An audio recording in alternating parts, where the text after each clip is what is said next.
Bonjour à tous, j'espère que vous allez bien. J'ai longtemps hésité à faire cette vidéo, sachant que là, du coup, il s'agit d'une vidéo qui va être directement les pieds dans la politique. Mais comme je l'explique souvent, il y a des personnes qui se plaignent du fait que tout le monde parle de politique sur cette chaîne, pourquoi on ne parle pas de voiture? Je sais que je l'ai dit plusieurs fois, mais je le répète parce que ça vaut le coup d'être répété. Les décisions politiques drive, c'est du franglais, mais peu importe, drive les choix techniques de demain. Point barre. Et l'ayant vécu moi-même en tant qu'ingénieur pendant des années, ingénieur dans l'automobile, chez des équipementiers et ensuite chez un constructeur, je peux vous le confirmer. Le choix par exemple d'utiliser de l'AdBlue sur les diesels actuels n'a rien à voir avec le plaisir qu'ont les constructeurs de rajouter des dispositifs qui coûtent très cher. Pas du tout. Il s'agissait simplement du passage à l'Euro 6, norme certes combattue et bricolée par les lobbyistes qui viennent en provenance des constructeurs, mais malgré tout une norme qui a été votée pas par les constructeurs eux-mêmes, mais par le Parlement européen sur proposition de la Commission européenne. Et donc ce lien entre politique et choix technique explique pourquoi aujourd'hui je fais cette vidéo à l'aube du second tour, oui second puisqu'il n'y en a que deux, second tour des élections législatives en France, pour pouvoir analyser rapidement les programmes à la lumière, j'entends, à la lumière des choix énergétiques et automobiles, les programmes des trois partis politiques qui potentiellement dirigeront la France. Avant de commencer cette analyse, je vais me permettre un petit disclaimer, une fois de plus, en anglais. À titre personnel, j'aborde le Rassemblement national, j'aborde la majorité présidentielle, donc Renaissance, et j'aborde LFI, ou le nouveau parti, je sais pas comment on appelle ça, Front Populaire. Donc que les choses soient bien claires, donc ça vous permettra au minimum d'entendre une critique qui est dégagée d'aucune accointance vers aucun de ces partis, car je ne soutiens aucun de ces partis, je ne voterai pour aucun de ces partis, pour la simple bonne raison que, étant libéral de nature, un grand libéral, ces trois partis ne proposent ou ne mettent en œuvre que des mesures qui renforcent le rôle de l'État et qui renforcent le poids de l'État. Le jour où un homme politique français viendra et proposera de réduire le poids de l'État, de réduire le rôle de l'État et de favoriser l'activité économique, et je parle d'activité économique concernant les petites entreprises, pas les grosses, les petites entreprises, alors là, on commencera à discuter. Donc, on va pouvoir commencer maintenant l'analyse des programmes. Alors, à tout seigneur, tout honneur. Donc, seigneur, évidemment, vous avez bien compris, ne s'écrit pas en l'occurrence avec un E, mais plutôt avec un A.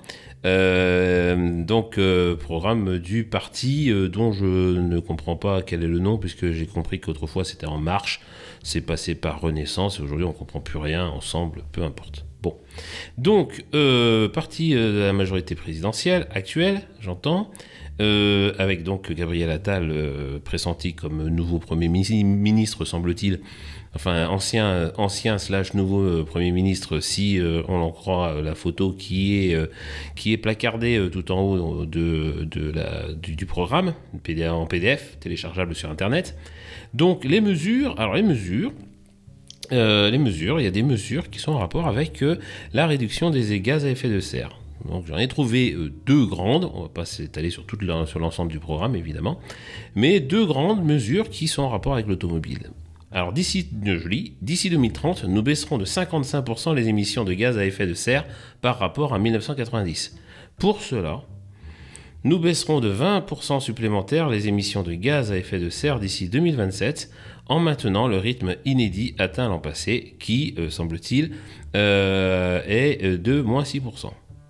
Donc on parle de baisse des émissions de gaz à effet de serre, on parle évidemment par nature, puisqu'il s'agit de l'antienne qui est serinée du matin au soir, donc par les personnes qui appartiennent à ce groupe, ainsi que leurs amis gauchistes écolos.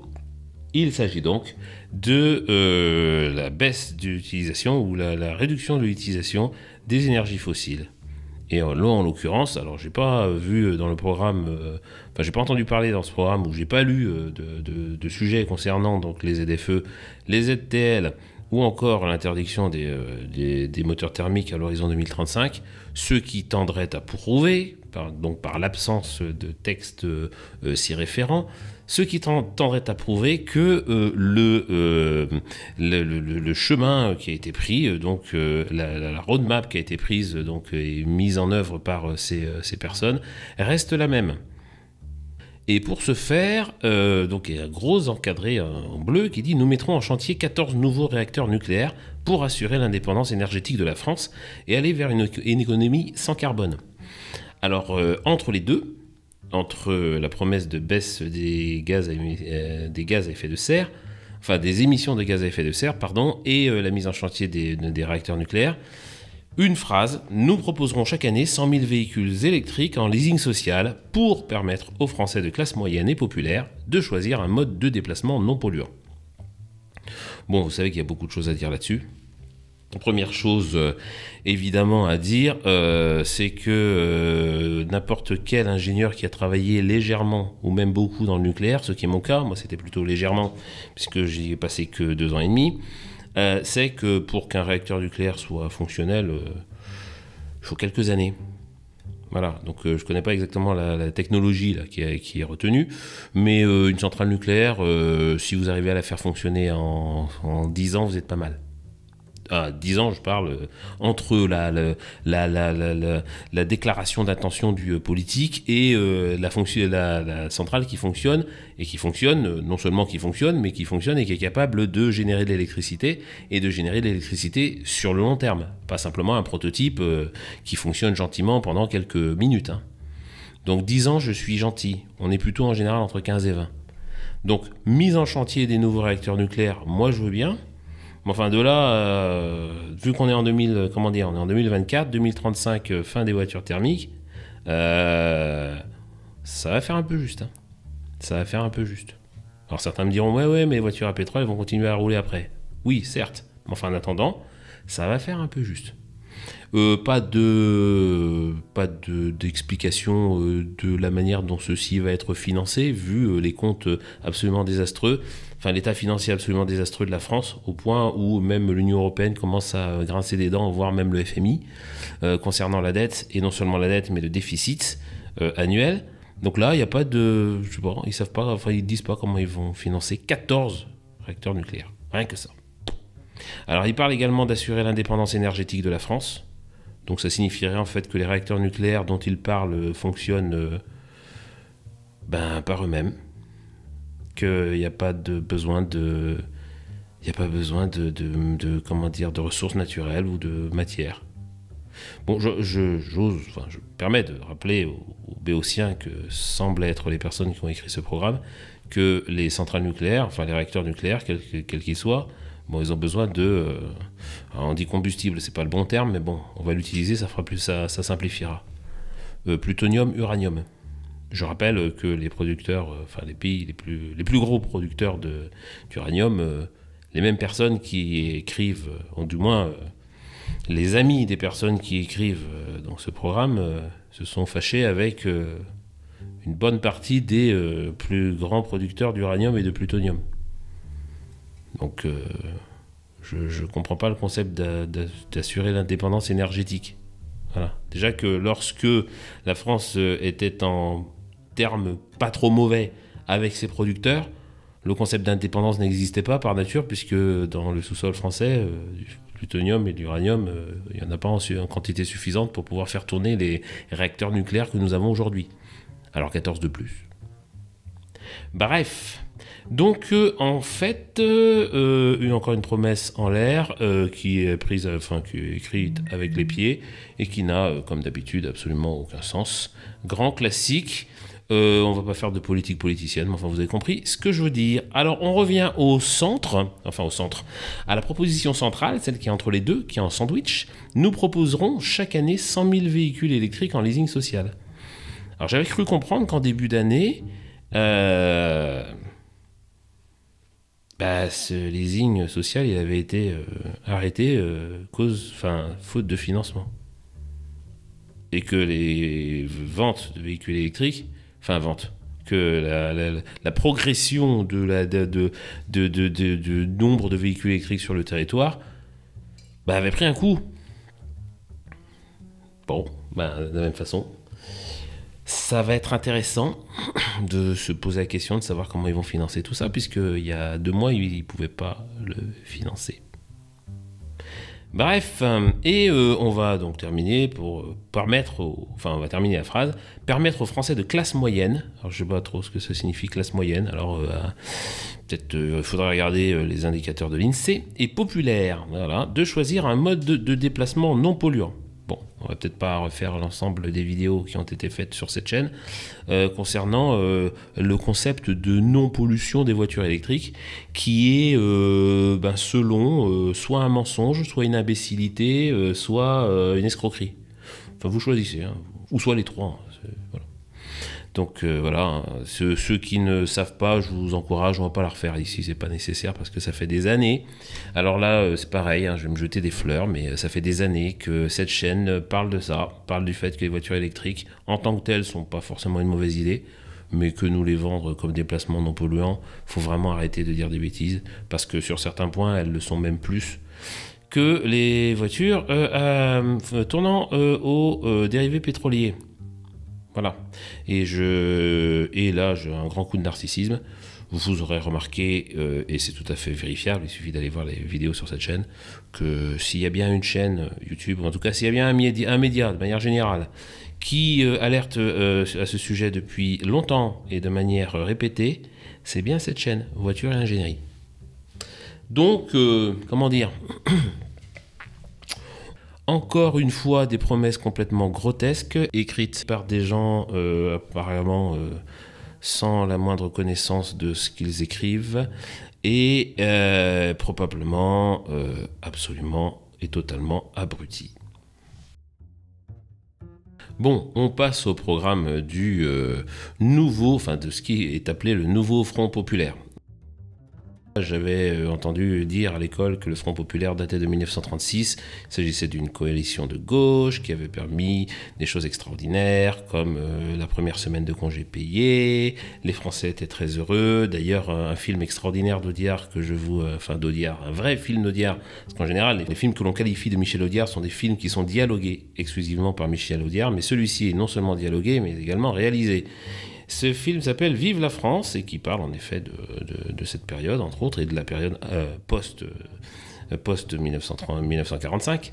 Mais oui, Audiard en parle très bien. Donc le Front populaire, une mesure extraordinaire, du moins, une coalition extraordinaire qui s'est débrouillée pour envoyer les Français en vacances au moment où Adolf Hitler s'armait pour pouvoir leur mettre sur la figure. Voilà. Mais bon, il y avait une ligne qui était extraordinaire, qu'on appelait la ligne Maginot, qui permettait de se trémousser au bal populaire, tout en fermant ses oreilles, en ouvrant ses oreilles à la musique, en fermant ses yeux ou ses oreilles au danger de l'autre côté de la frontière, mais on va pas refaire l'histoire. Donc du coup, le Front populaire date de 1936, entre-temps de ce que j'en ai compris, puisque si vous arrivez à comprendre la gauche, vous m'appelez.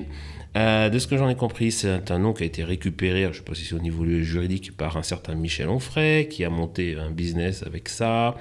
Donc Michel Onfray, qui, si je comprends bien, était de gauche, mais c'est pas la même gauche que la gauche mélenchoniste, qui serait une gauche plutôt trotskiste, de ce que j'en comprends. Ne me tapez pas dessus si je suis pas, parce que je suis vraiment pas un spécialiste de la gauche, de la politique non en général, mais alors surtout pas de la gauche. Et monsieur Onfray, qui serait plutôt en mode anarchiste, Proudhon, la gauche de Proudhon, voire plus récent, de monsieur Chevènement, etc. Donc une gauche qui tape sur une autre gauche, qui n'est pas la même gauche que la gauche dont on parlait de la gauche, et qui, donc Michel Onfray, qui est plutôt souverainiste aujourd'hui, et donc qui est considéré par les gens de gauche, qui sont donc des gens de gauche trotskistes, qui sont aussi plus ou moins alliés avec des gens le Parti socialiste, ou alors de gauche sociétale, donc pour tout ce qui est avancée sociétale, enfin du moins c'est ce qu'ils en disent, hein, en tout cas innovation sociétale, qui ont décidé donc que M. Onfray est d'extrême droite. Donc M. Onfray est de gauche, mais d'extrême droite pour les gens de gauche. Mais lui, il est de gauche parce qu'il estime qu'il est de gauche. Et l'expression, ou du moins le titre Front Populaire appartiendrait à Michel Onfray, mais du coup, ils ont utilisé Nouveau Front Populaire pour ne pas aussi être apparenté à une personne de gauche qui est supposée d'extrême droite, mais qui est vue par les gens de droite comme d'extrême gauche ou de gauche, mais qui est vue comme les gens d'extrême gauche ou de gauche comme une personne d'extrême droite. Ah, je vous avais prévenu, si vous arrivez à comprendre la gauche, vous m'appelez. Donc on revient au programme, entamer la planification écologique. Voilà, j'y vais directement, il y a un passage qui parle de ça, donc le programme du nouveau Front Populaire. Oui, d'ailleurs, j'avais pas compris, parce que j'ai compris que c'était passé par LFI, après il y a eu NUPES, ou RPES, je sais pas, ça doit être une maladie, et maintenant c'est Nouveau Front Populaire. Alors, comme chez Macron, apparemment ça change de nom toutes les 3 semaines. Bon, alors, faire voter une loi énergie-climat. Ah bah dis donc, avec toutes les lois qu'il y a. Inscrire le principe de règle verte. Je ne sais pas ce que ça veut dire. Vous pouvez le télécharger. Hein. Inscrire, on ne sait pas où ils vont l'inscrire. Et puis on ne sait pas ce que ça veut dire la règle verte. Mettre en place un plan climat visant la neutralité carbone en 2050. Bon, alors sur ce point-là, on est équivalent à ce que propose Renaissance, ou Ensemble, que je sais plus. Et donc je ne vais pas refaire la liste des questions que je peux avoir, enfin que n'importe quelle personne qui réfléchit peut avoir à ce sujet. Ben, comment on fait, combien ça coûte. Mais aussi faire bifurquer l'économie et réindustrialiser la France. Donc ça c'est page 18, c'est bifurquer, rien que ça. Engager un plan de reconstruction industrielle pour mettre fin à la dépendance de la France et de l'Europe dans les domaines stratégiques, dont, les autres on va pas en parler, dont les voitures électriques. Donc si je comprends bien, les voitures électriques seraient un domaine stratégique. Bah, quand on voit la manière dont les ventes de voitures électriques s'effondrent dans tous les pays du monde, dès lors que les aides publiques sont supprimées, il faut qu'on m'explique le concept de stratégie.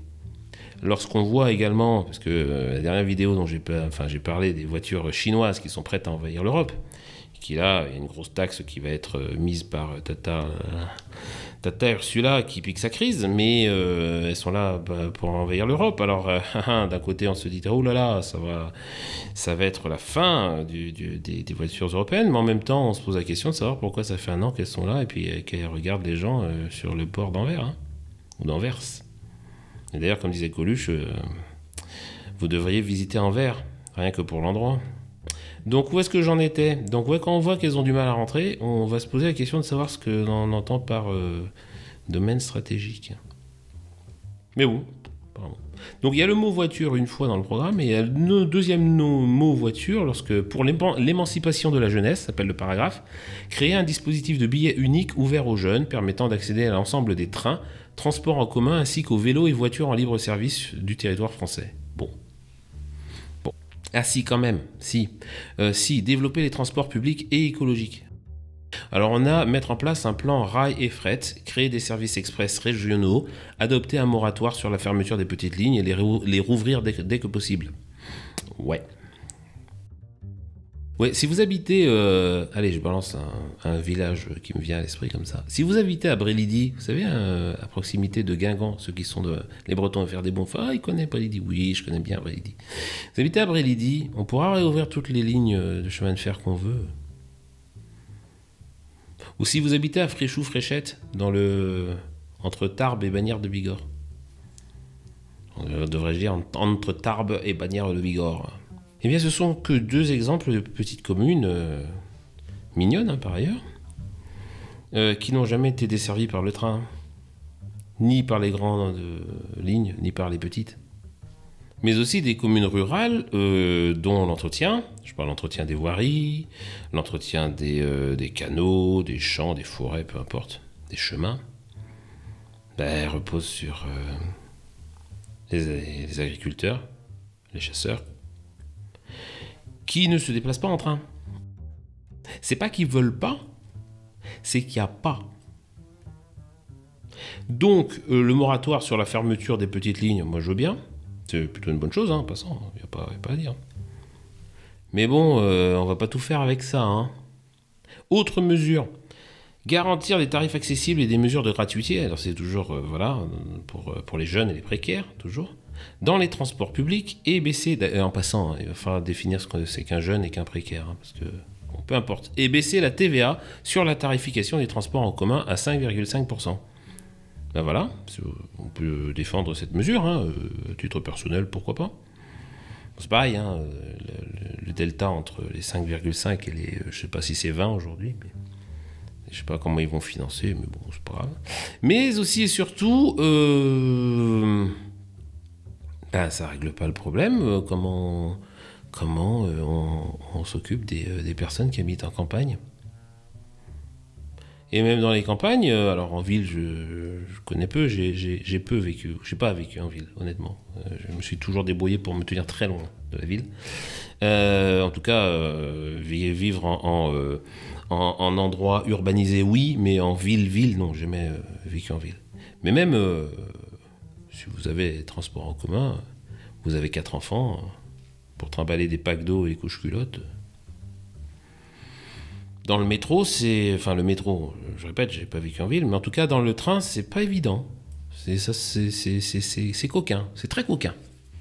Donc voilà, il n'y a rien concernant les voitures, apparemment, c'est dans ce programme, enfin rien de particulier. Donc, j'ai comme l'impression que les automobilistes n'intéressent pas la gauche, ce qui signifie à peu de choses près que les gens qui n'habitent ni à Paris, ni à Marseille, ni à Bordeaux, ni à Toulouse, ni à Lille, et je crois qu'on a fait le tour, peut-être Strasbourg, n'intéressent pas ces personnes. Bon, bah il n'y a que ça. Voilà, on voit pas, j'ai rien trouvé d'autre, alors peut-être que je me trompe, hein, si c'est le cas, n'hésitez pas à le dire, mais j'ai rien trouvé d'autre concernant les voitures dans le programme donc de l'union des gauches, enfin des presque toutes les gauches, puisque j'ai pas compris, il y a des morceaux de gauche qui sont pas dedans. Je saisis pas. Je saisis pas parce que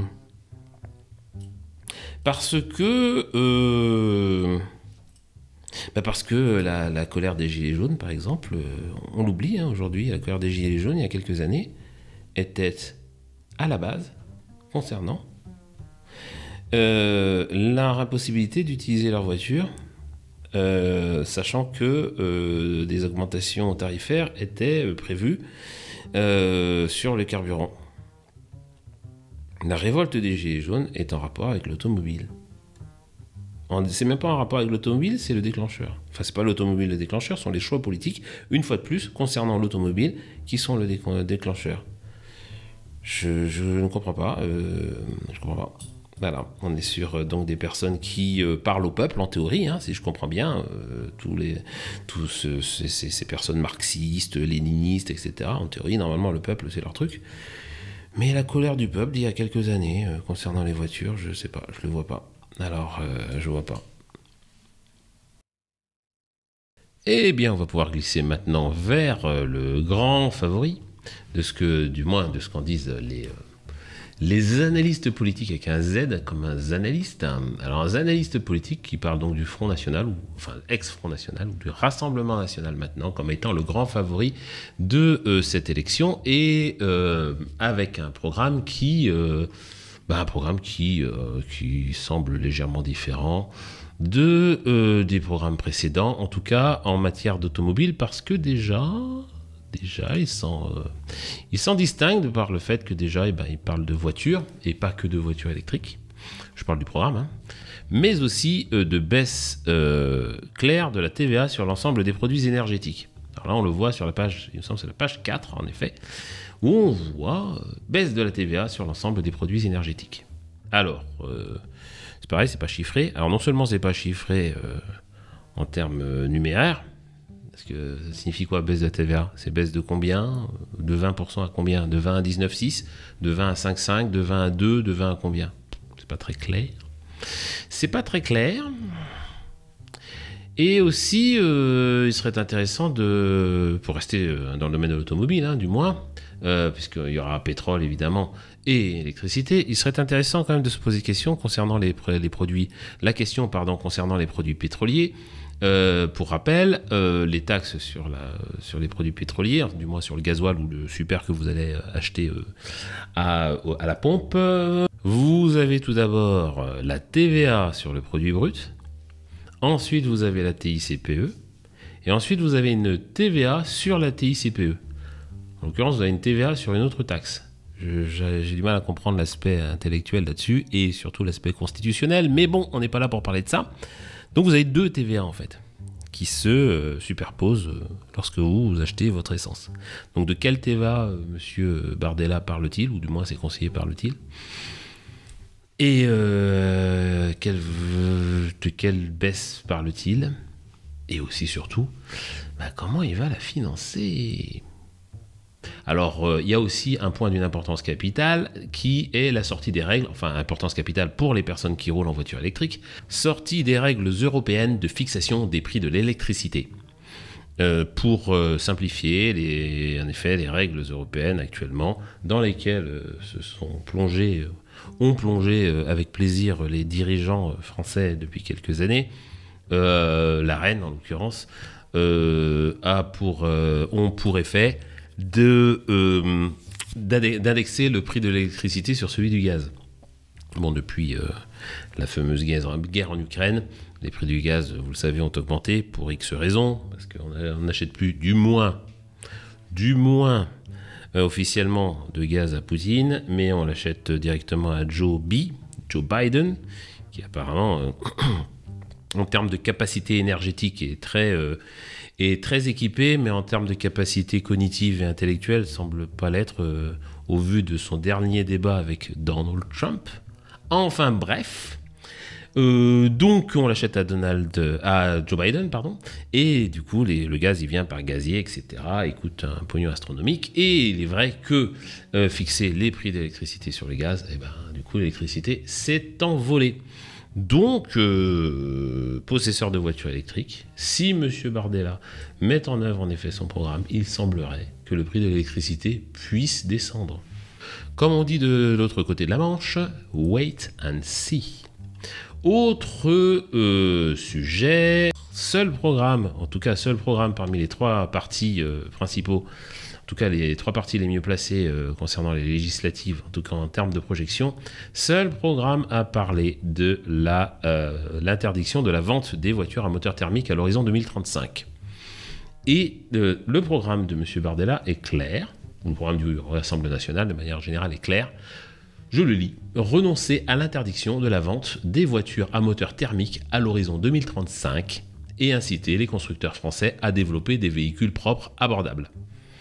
Alors, vous imaginez bien que, étant l'une des chaînes, pas la seule, mais franchement la première à alerter les gens à ce sujet en disant que l'interdiction de la vente des voitures à moteur thermique à l'horizon 2035 est une ânerie caractérisée, tout d'abord, je l'ai déjà dit tout à l'heure, parce que les voitures électriques n'ont rien de non polluant, que le concept de sobriété et de garder ce qu'on a et de le faire durer est le meilleur concept, enfin le seul concept qui vraiment puisse être qualifié d'écologique, et que numéro 3, par nature, de toute façon, les gens n'ont pas l'argent pour acheter des voitures électriques, et numéro 4, parce qu'il n'y a pas ni l'électricité pour les faire tourner, ni les ressources naturelles pour les fabriquer.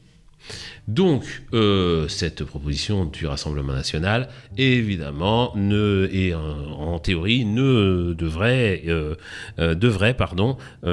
être saluée par Mézig, comme disait San Antonio, par moi-même. Sauf que cette décision vient de la Commission européenne, qui l'a fait passer au forceps, comme ce qui est le cas. Alors, si vous ne connaissez pas les institutions européennes, en théorie, la Commission européenne n'a pas à prendre des décisions. En théorie, elle fait des propositions qui sont ensuite débattues et qui ensuite passent par le Parlement. Mais bon, pour une raison que j'ignore, la Commission fait passer au forceps tout ce qu'elle veut et ce qu'elle veut et quand elle le veut. Donc là, en l'occurrence, on parle de Commission européenne, donc on parle de Ursula von der Leyen. Et j'attends de voir comment M. Bardella va aller discuter avec Mme von der Leyen. va lui dire, moi je suis pas d'accord, je continue. Et Madame von der Leyen, elle va dire, moi je suis pas d'accord, il faut arrêter. Alors certains parmi vous vont dire, bon on n'a qu'à désobéir, on est souverain, etc. Alors je vais pas donner un cours d'économie parce que je suis pas capable de le faire. Mais bon, ayant une formation, j'ai une double formation, allez, je vous le dis. Je suis une formation en tant qu'ingénieur et une formation en commerce. Voilà pourquoi aussi je parle beaucoup d'économie et je parle du coup de politique. Donc, dans l'état où sont les comptes, l'état financier où se trouve la France, la possibilité de financer les dépenses de l'État français, qui deviennent de pire en pire, je parle de dépenses courantes, c'est-à-dire qu'il faut payer les fonctionnaires à la fin du mois, rien de plus, rien de moins. Voilà. Vous allez me dire, ouais, on n'a qu'à virer tous les fonctionnaires. Pourquoi pas? Mais bon, tant que c'est pas fait. Dans l'état où je répète où sont les finances de la France, ces dépenses ne sont pas faites sur fonds propres. Elles ne sont pas couvertes intégralement par les prélèvements, taxes et autres. Si c'était le cas, la dette n'enflerait pas. Donc il faut se faire financer quelque part. Il faut se faire financer en euros. Alors je ne vais pas expliquer tout le comment dire le mécanisme. Il y a des chaînes qui font ça extrêmement bien. Vous allez voir Monsieur Delamarche, Monsieur Gave, Monsieur Jovanovic, etc. Monsieur Béchade, il vous explique ça extrêmement bien. Ou encore des chaînes comme Money Radar, ou encore des chaînes comme Grand Angle qui le font également très bien. En attendant, comment dire, retenez que la création monétaire en Europe se fait au niveau de la Banque Centrale Européenne. Et que donc l'argent en circulation, enfin l'argent qui passe par les banques, il est contrôlé par la BCE. Et la BCE, en l'occurrence, là, on ne parle pas de Tata Ursula, mais on parle de Tata Christine. Christine Lagarde, qui est à la tête d'une des plus grosses institutions européennes, je répète, qui s'appelle la Banque Centrale Européenne. Et la Banque Centrale Européenne, c'est l'instrument qui donne le fuel, donc l'énergie, qui permet donc à la politique de l'Union Européenne de se mettre en œuvre. Donc je pense que si M. Bardella, je projette peut-être, mais M. Bardella demandant expressément ou expliquant expressément que la fin des moteurs thermiques à l'horizon 2035 ne lui convient pas à lui, et ne convient donc pas aux Français, je ne sais pas quel poids ça va peser par rapport au besoin de se faire financer, de ce que l'État français ne tombe pas en faillite. Il y a un immense économiste aussi que j'ai oublié, je cherchais tout à l'heure, dont vous pouvez regarder des vidéos qui vous expliquent ça de manière absolument extraordinaire. C'est Monsieur Marc Toiti également. Donc vous voyez, ça commence à faire. Tiens, je fais une petite aparté. J'ai toujours été sidéré de la pauvreté, mais de l'indigence du savoir des Français en termes d'économie. Certains vont me dire, voilà, il fait du French bashing.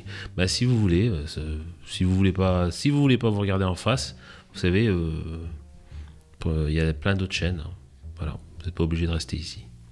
Donc, si vous ne voulez pas la vérité, allez, il y a plein d'endroits. Voilà, mais autre que voiture et ingénierie. Donc, j'ai toujours été étonné et je vous donne, la raison pour laquelle, à titre personnel, durant mes études d'ingénieur, par exemple, 5 ans, j'ai quasiment pas entendu parler d'argent. Donc vous arrivez dans une entreprise industrielle, vous êtes responsable, chef de service, boum, on vous demande de gérer un budget. Après vous montez en grade, on vous demande de gérer plus gros, et puis un jour on vous parle carrément, vous faites partie de ce qu'on appelle le CODIR, comité de direction, si la boîte est petite, vous êtes responsable, directeur, machin, etc. Et puis on commence à vous parler de EBITDA, de points morts, chiffre d'affaires, de marge nette, marge brute, excédent brut d'exploitation, etc. Et là, vous regardez, vous dites, de quoi on parle? Et là, je parle d'un niveau Bac plus 5, ingénieur. Vous vous rendez compte que dans toute ma scolarité, quasiment personne ne m'a parlé d'argent. Et mes petits copains, c'était pareil. Et les étudiants que j'ai actuellement, je peux vous dire que c'est pareil, presque pire même. Personne ne leur parle d'argent. Et dans la culture populaire française, l'argent, personne n'en parle. Donc, c'est très sympathique, mais il y a un moment, il va falloir s'y intéresser parce que quand on voit les comptes du pays, et ça peut être intéressant de s'y intéresser avant de voter aussi. Lorsqu'il y a des personnes qui vous disent, bon voilà, je propose une mesure, alors une mesure qui là, en l'occurrence, au fond de moi, j'aurais envie d'applaudir, mais je me retiens. Parce que je me dis, mais ça va finir un peu comme Mélanie qui avait dit qu'elle arrêtait toute l'immigration et qui finalement arrête pas grand monde. Monsieur Tsipras qui avait dit qu'on allait voir ce qu'on allait voir et qui s'est plié. Hein. Donc, appartenant à l'Union européenne, dès lors que vous avez une autorité qui est supérieure à la vôtre, ben quand on a une autorité qui est supérieure à la sienne, ben on lui demande gentiment est-ce que tu es d'accord ? Et là, j'ai pas l'impression que les instances européennes, en particulier les instances européennes qui te financent, soient d'accord avec ça. Donc j'attends de voir, mais je le sens pas bien. Deuxième partie, deuxième proposition. Alors proposition au sens propre du terme, mais proposition également grammaticale dans la phrase. Inciter les constructeurs français à développer des véhicules propres abordables. Alors celle-là, inciter les constructeurs français. Je ne sais pas ce que ça veut dire inciter. Je ne sais pas ce que ça veut dire non plus constructeurs français. Pour information, l'un des plus grands groupes, enfin il y en a deux, hein, pour lui, il n'y en a pas 15. Il y a le groupe Renault et le groupe Stellantis. Le groupe Stellantis, ses headquarters, comme on dit en anglais, sont basés aux Pays-Bas. La plupart de ces voitures sont fabriquées en Tunisie, en Espagne, Slovénie, Pologne. Deuxième groupe, Renault, qui lui, apparemment, est un peu plus placé en France. Enfin, du moins, au niveau, légal. Parce qu'en termes d'usine, c'est pas beaucoup mieux. Enfin, c'est pas beaucoup mieux. C'est pas différent. Donc, je ne sais pas ce qu'on entend par constructeur français. Je suis pas sûr de comprendre. Développer des véhicules propres abordables. Alors, propre, je vais pas la refaire, hein, pour la 3e fois, vous avez compris. Et abordable, pour qui, par qui, comment? Je sais pas trop bien ce que ça veut dire. Deuxième mesure concernant les voitures. On peut pas, comment dire, il faut pas mentir. Le Rassemblement national, lui, s'intéresse aux voitures. Donc s'intéresse rien moins que le deuxième budget des Français. Voilà. On peut pas l'enlever. Mais il y a marqué à supprimer les zones à faibles émissions. Alors là, pareil, j'aurais tendance à dire ouais, bravo, puisque c'est pareil. Et encore un sujet que cette chaîne a secoué depuis très longtemps et avant tout le monde. Une fois de plus, avant tout le monde. Et d'ailleurs, celle en particulier sur ce sujet, j'ai vu qu'il y en a beaucoup. Il y a beaucoup de chaînes d'information qui ont bien repris. Hein, après, voilà, repris. Et ont même repris le narratif, voire même les graphiques. C'est de bonne guerre, hein, c'est autorisé par la loi. Mais bon, c'est bien de citer ses sources des fois.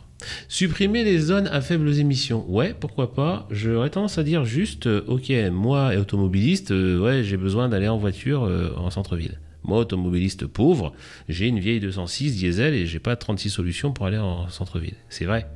De l'autre côté... parce qu'il ne faut pas oublier, de l'autre côté, il y a des gens qui respirent les saloperies qui sortent du pot d'échappement des vieux diesels. Mais oui. Alors certains vont dire, ouais, mais non, mais si, faut pas se mentir. Donc supprimer les zones à faibles émissions, moi je suis pas contre, mais il eût été intéressant de mettre une mesure en face en expliquant comment on va réduire les émissions polluantes, en l'occurrence les pires, hein, c'est les NOx, et surtout les pires, ce sont les particules.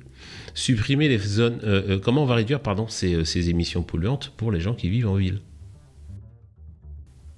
Alors que dire concernant ces 3 programmes? Vous avez compris, les 2 premiers, on garde le cap actuel, et surtout on évite, alors surtout pour LFI, on évite de parler d'automobile, tout simplement. Donc comme ça le mérite d'être clair. Les voitures n'existent pas. C'est pas comme s'il y en avait 40 millions en France, il n'y avait pas moyen quand même de se poser les questions, de savoir où on va. Concernant la majorité présidentielle, alors là on continue exactement comme on va. On propose toujours des voitures électriques en location avec des sous qu'on n'a pas. Tout en ayant arrêté le leasing il y a 2 mois, mais on redémarre. Voilà. Et donc, concernant le Rassemblement national, des mesures timides qui sembleraient, j'utilise exprès, à dessein, le conditionnel, qui semblerait aller dans la bonne direction, mais qui sont non financées. Et dans l'état des choses, en tout cas dans l'état de l'appartenance à l'Union européenne, impossible à mettre en place.